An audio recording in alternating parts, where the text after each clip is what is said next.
Hello students, अब हम animal tissue के बारे में स्टडी करने जा रहे हैं।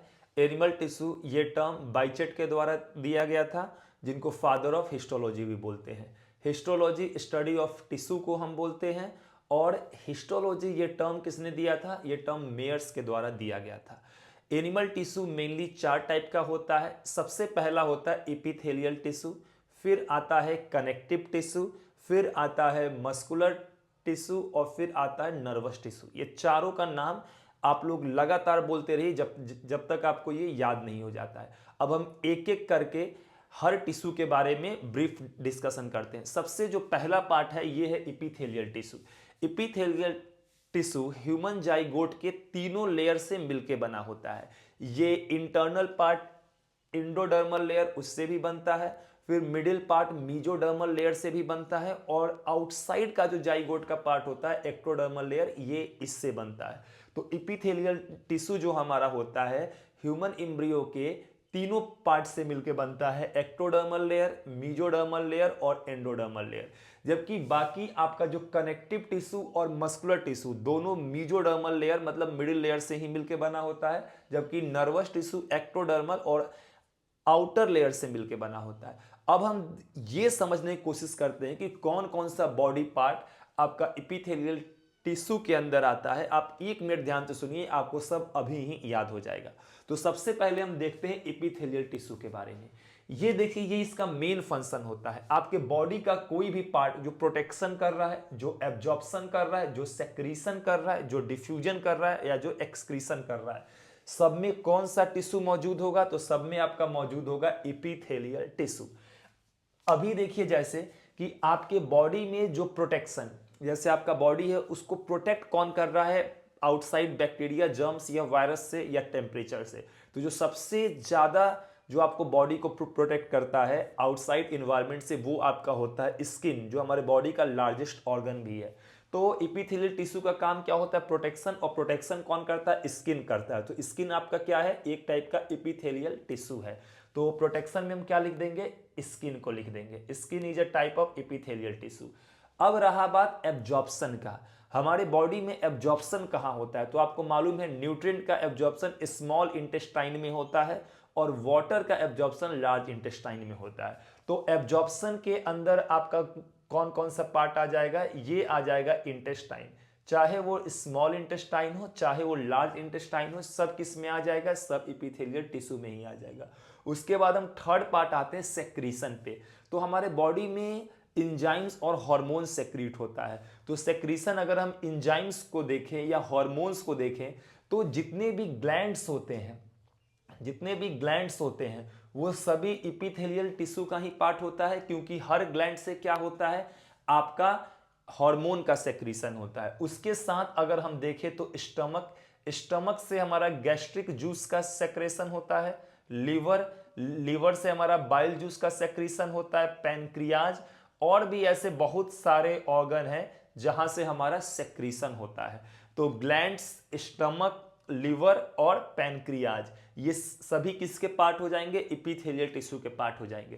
केवल आपको ये फंक्शन याद रखना है, और फिर आप ऑटोमेटिक कॉमन सेंस से ये सारा पार्ट्स आपको याद हो जाएगा। फिर आता है डिफ्यूजन। अब देखिए कि हमारे शरीर में डिफ्यूजन कहाँ कहाँ होता है। तो आपको मालूम है जो हम ऑक्सीजन सांस लेते हैं वो ब्लड से जाके डिफ्यूज होता है। कहाँ होता है? हमारे लंग्स में। लंग्स का कौन सा पार्ट डिफ्यूजन का करवाता है? तो इसको हम डिटेल से पढ़ेंगे लंग्स चैप्टर में। अभी हम केवल इसका ब्रीफ नेम जान ले रहे हैं। तो लंग्स में डिफ्यूजन जिस पार्ट से होता है, वो लंग्स का सबसे छोटा पार्ट है, वो होता है एल्वोलाई। तो जो आपका डिफ्यूजन होता है वो एल्वोलाई में होता है। प्लस और आपका डिफ्यूजन कहाँ होता है? तो जो आपका ब्लड है, ब्लड में ऑस्मोसिस और डिफ्यूजन दोनों होता है थ्रू ब्लड वेसल। जैसे ब्लड न्यूट्रिएंट लेके जा रहा है तो न्यूट्रिएंट सेल को देगा थ्रू ऑस्मोसिस या थ्रू डिफ्यूजन। ब्लड आपका CO2 O2 को ट्रांसपोर्ट करता है, तो वो आपका क्या जाएगा? वो ब्लड वेसल के थ्रू क्या होगा? सेल में डिफ्यूज होगा। तो आपका डिफ्यूजन कहाँ होता है? एल्वोलाई में होता है, प्लस आपका ब्लड वेसल में होता है। और कहाँ होता है? ब्लड वेसल में होता है। इसके बाद आपका एक्सक्रीशन आ जाता है। अब हम देखेंगे कि एक्सक्रीशन आपका कौन कौन सा पार्ट करता है। जैसे मेन एक्सक्रीटरी ऑर्गन में आपका किडनी आ जाता है। किडनी क्या करता है कि यूरिन का फॉर्मेशन करता है ब्लड को फिल्टर करके, ठीक है। तो एपिथेलियल टिश्यू का काम एक्सक्रीशन भी होता है, और एक्सक्रीशन कहां पर हो रहा है, तो ये आपका किडनी ट्यूब्यूल्स में हो रहा है। कहां पर हो रहा है, किडनी का एक पार्ट होता है जिसको हम किडनी ट्यूब्यूल्स बोलते हैं, ठीक है। तो यहां पर एक्सक्रीशन हो रहा है। और सेकंड, आपको एक्सक्रीशन आपके स्किन में भी होता है। जैसे हम फेस की बात कर लें तो फेस से ऑयल का सेक्रीशन होता है। इसी तरह हम स्किन का बात कर लें तो स्किन से स्वेट, पसीने का सेक्रीशन होता है। तो एक्सक्रीशन में हमारा सेकंड क्या आ जाएगा, हमारा स्वेट का सेक्रीशन या ऑयल का सेक्रीशन किसके थ्रू होता है, ये सारा सेक्रीशन स्किन के थ्रू होता है। तो उम्मीद है कि आपको एपिथेलियल समझ में आ गया होगा। देखिए आपको करना क्या है, आपको इसका केवल फंक्शन कर लेना है याद, कि प्रोटेक्शन, एब्जॉर्प्शन, सेक्रीशन, डिफ्यूजन और एक्सक्रीशन, ये सब एपिथेलियल का पार्ट है। अब इसमें प्रोटेक्शन कहां हो रहा है, तो स्किन आपको एक्सटर्नल चीजों से प्रोटेक्ट कर रहा है, बैक्टीरिया को डायरेक्ट अंदर घुसने नहीं दे रहा है, आपको हीट से बचा रहा है, बाहर के डस्ट से बचा रहा है, तो स्किन प्रोटेक्शन काम कर रहा है। अब बॉडी में एब्जॉर्प्शन कहां कहां हो रहा है, तो वो इंटेस्टाइन में हो रहा है। स्मॉल इंटेस्टाइन में न्यूट्रिएंट का एब्जॉर्प्शन होता है, और लार्ज इंटेस्टाइन में क्या होता है, वेस्ट प्रोडक्ट से वाटर का एब्जॉर्प्शन होता है। इसी तरह सेक्रीशन, सेक्रीशन का जैसे कि हमारे अलग अलग ग्लैंड है, जैसे पिट्यूटरी ग्लैंड है, थायराइड ग्लैंड है, यहां से अलग अलग चीज का क्या होता है, सेक्रीशन होता है। इसी तरह स्टमक में क्या निकलता है, पेप्सिन और रेनिन निकलता है जो कि प्रोटीन को पचाता है। लीवर से बाइल जूस निकलता है, पैनक्रियास से आपका ट्रिप्सिन निकलता है, लाइपेज निकलता है, और पैनक्रियाटिक एमाइलेज निकलता है। ठीक इसी तरह डिफ्यूजन एल्वोलाई में हो जाएगा, ब्लड वेसल में हो जाएगा, और एक्सक्रीशन आपका किडनी ट्यूब्यूल्स और स्किन में हो जाएगा। तो उम्मीद है कि एपिथेलियल समझ में आ गया होगा। एपिथेलियल में आपको एक बात और भी ध्यान रखना है, एपिथेलियल दो पार्ट बनाता है। ये हमारे बॉडी का कवरिंग बनाता है, हमारे बॉडी का आउटर कवर जहां भी है, जैसे हमारा स्किन हो गया, ये हमारे बॉडी का क्या है, बाहर का कवर है। तो हमारे बॉडी का जो कवरिंग होता है वो कौन सा टिश्यू करता है, एपिथेलियल। प्लस ये लाइनिंग बनाता है। लाइनिंग जैसे कि आपके बॉडी का इंटरनल लेयर, जैसे अगर हम माउथ को ओपन करते हैं इसे तो माउथ को जब हम करते हैं ओपन, तो यहाँ पे सैलिवरी ग्लैंड है। अब सैलिवरी ग्लैंड से सलाइवा का सेक्रीशन हो रहा है, तो वो भी किस में आ जाएगा, एपिथेलियल में, तो वो आना ही आना है। लेकिन हम सैलिवरी ग्लैंड के जब अंदर जाएंगे तो oesophagus, internal layer of stomach, intestine, तो माउथ से लेके रेक्टम तक का जितना भी लेयर निकल रहा है वो सब क्या बनाता है, तो वो सब आपका बनाता है, लाइनिंग बनाता है। लाइनिंग को और भी आसान भाषा में समझे तो जैसे ये माउथ हो गया, तो माउथ का जो अंदर वाला लेयर है ना, जहां से फूड जा रहा है, जहां से वाटर जा रहा है, ठीक है, तो किसी भी ऑर्गन का जो इंटरनल लेयर होता है उसको हम क्या बोल देते हैं, लाइनिंग बोल देते हैं। क्लियर। तो ये हमारा रहा।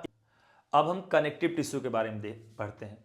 तो देखिए student, connective tissue mesodermal layer से बना होता है एम्ब्रियो के, और इसका मेनली तीन काम होता है। बाइंडिंग, ये पूरे आपके बॉडी के ऑर्गन को बांध के रखता है, बाइंड करके रखता है। जैसे ऐसे तो नहीं कि जब आप खड़े होते हो या बैठते हो तो या जब लेटते हो तो कोई ऑर्गन आपका हाथ से चला गया बाहर निकल के, या आपका हार्ट आपके सीने पे है वो आपका डिस्प्लेस होके आ गया आपके पैर के पास, या किडनी नीचे है ये आ गया आपके माउथ के पास। ऑर्गन हमारे बॉडी में ऐसे तो डिस्प्लेस नहीं होता है, जो ऑर्गन जहां पर है वो ऑर्गन उसी जगह फिक्स होता है। तो ये सारे जो ऑर्गन है इनको एक जगह कौन फिक्स करके रखता है, बाइंड करके रखता है, तो वो किसका काम होता है, कनेक्टिव टिश्यू का काम होता है। जैसे आपका बोन मैरो, वो बोन के अंदर आपका बाइंड होता है, ठीक है। तो आपका क्या हो जाता है, तो बोन उसको बाइंड करके रख रहा है, तो ये बोन का काम है बाइंडिंग, और ये किस में आ जाएगा, कनेक्टिव टिश्यू में। इसी तरह ये हमारे लाइफ को सपोर्ट करता है। सपोर्ट करता है मतलब सारे स्ट्रक्चर को कुछ इस तरीके से व्यवस्थित रखता है कि हमारा लाइफ प्रोसेस प्रॉपरली हो सके। और थर्ड, ये हमारे पूरे बॉडी में चीज़ों को ट्रांसपोर्ट करता है। जैसे अब मानिए कि आपने जो खाना खाया वो न्यूट्रिएंट एब्जॉर्ब इंटेस्टाइन में हुआ, लेकिन इंटेस्टाइन से अब ये न्यूट्रिएंट हमारे पूरे शरीर में कहाँ से पहुँचेगा, तो पूरे शरीर में न्यूट्रिएंट को पहुँचाना, पूरे शरीर में ऑक्सीजन को पहुँचाना, पूरे शरीर से वेस्ट को लेकर इकट्ठा करके बाहर निकालना, ये सारा जो ट्रांसपोर्टेशन हमारे शरीर में होता है ये कौन करता है, कनेक्टिव टिश्यू करता है। तो इसको डिटेल में हम दूसरे वीडियो में देखेंगे, अभी इसका ब्रीफ ऑर्गन का नाम समझ लेते हैं। तो बाइंडिंग का काम हमारे शरीर में कौन करता है, तो याद रखिएगा बोन्स। बोन क्या करता है, बोन मैरो को एक जगह बाइंड करके रखता है। तो बाइंडिंग में क्या आ जाएगा, बोन आ जाएगा। बोन के बाद बाइंडिंग में और भी आता है कार्टिलेज, तो क्या आ जाएगा बाइंडिंग में, बोन और कार्टिलेज। इन ये दोनों मिलके क्या बना देगा, स्केलेटल सिस्टम बना देगा। क्या बना देगा, स्केलेटल सिस्टम। अब देखिए बोन्स तो आप सभी को मालूम है। कार्टिलेज क्या होता है, सॉफ्ट बोन होता है, जैसे कि हमारे कान में सॉफ्ट बोन है, हमारे ट्रैकिया में सॉफ्ट बोन है, ठीक है, जो कि सी शेप यहाँ पे कार्टिलेज होता है। हमारा नोज का बोन देखे तो ये घूम जाता है, ये भी सॉफ्ट बोन है, ठीक है। जहां भी हमारे लॉन्ग बोन्स है, जैसे हैंड में या लेग में, तो इनका जो ज्वाइंट्स होता है, तो यहां भी बोन के एंड पे क्या लगा होता है, कार्टिलेज लगा होता है, ताकि क्या हो, उसमें फ्रिक्शन कम हो सके। तो बाइंडिंग का काम किसका होता है, बोन का और कार्टिलेज का, जो कि स्केलेटल सिस्टम बनाता है। इसके साथ क्या होता है कि और भी आपका क्या होता है, लिगामेंट होता है, लिगामेंट, और आपका लिगामेंट होता है, और लिगामेंट का टेंडन होता है। तो लिगामेंट और टेंडन ये दोनों भी क्या करता है, बाइंड कर रखता है। कैसे, लिगामेंट क्या करता है कि हमारे बोन, दो बोन है, इन दोनों बोन को एक लिगामेंट ऐसा मसल होता है जो कि इन दोनों बोन को बाइंड करके रखता है, अटैच करके रखता है। इसी तरह टेंडन क्या करता है कि आपका बोन और मसल को, जैसे अगर आप यहां का मसल देखेंगे और ये बोन है, तो ये दोनों एक दूसरे से चिपका हुआ है। तो हैंड का मसल और बोन, ये दूसरों, ये आपस में किसकी वजह से चिपका हुआ है, कोई यहाँ गोंद या ग्लू तो है नहीं, ये चिपका होता है टेंडन की वजह से। तो बाइंड करने का काम आपका स्केलेटन सिस्टम के पास होता है, जिसमें बोन और कार्टिलेज आता है, और टेंडन और लिगामेंट का होता है। इसके बाद सपोर्ट आता है। तो बॉडी, तो सपोर्ट करने का काम किसके पास होता है, लिम्फ के पास होता है, जो कि सपोर्ट करता है।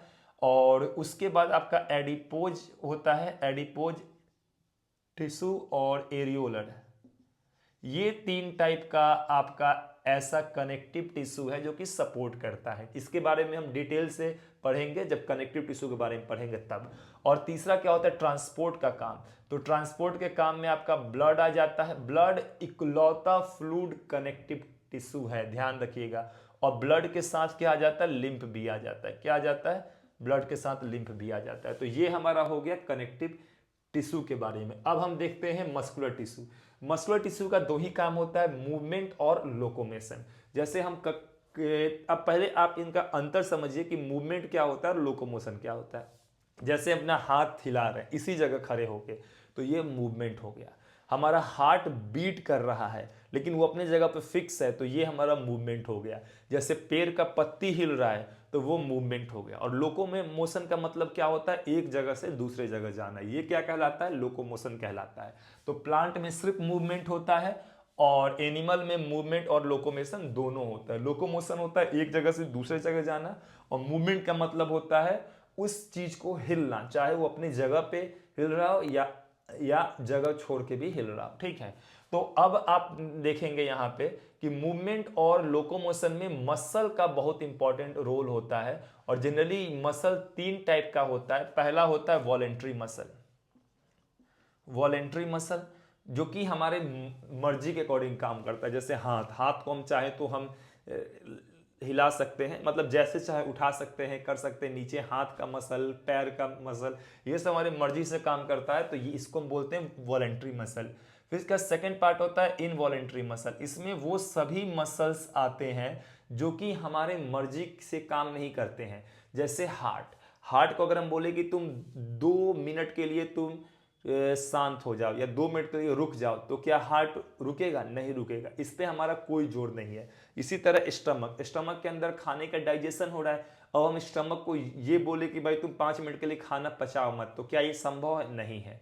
तो ऐसे शरीर में बहुत सारे मसल जो कि हमारे मर्जी के बगैर काम कर रहे हैं, वो उनको हम क्या बोलेंगे, इनवॉलेंट्री मसल। इन दोनों में आप एक डिफरेंस रखिएगा याद।